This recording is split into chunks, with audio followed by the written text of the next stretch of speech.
For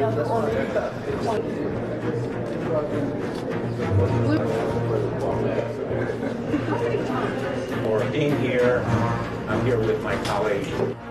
To the media reports saying this is a stalemate, you are wrong. They breached a major line of defense yesterday, and if we stick with them, they will drive Russia out.